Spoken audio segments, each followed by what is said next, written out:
Here is how you can decrease the alarm volume on the iPhone.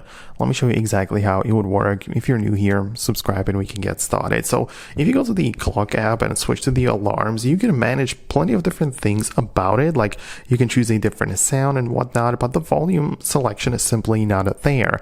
And the reason for it is that we have to manage it separately inside of the settings. So in the main settings app, I can go to the page like this and find the sounds and haptics, and you can see we have the ringtone and alerts volume controller, and this is basically what it determines how loud the incoming calls, notifications, and also alarms are gonna get.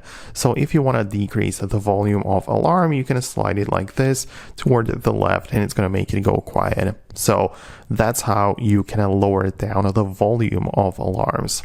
Right, so that is how it would work. Outside of that, of course, you can pick an alarm which would be kind of like quiet by default, right? So you can as well pick like your own ringtone or your own sound from the Play Store or even a song, right? So if you have anything which is like quieter by default, that's how you're gonna do this.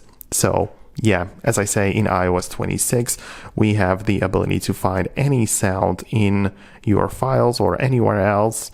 You can hold down on it, and when you click on share, we have the ability to use it as a ringtone, right? So that way you can select any audio to be ringtone and also your alarm sound, and that might be a quieter one by default. So I hope it helps. I just wanted to explain how it works. If you're new here, subscribe so you never miss future videos, and I'll talk to you then.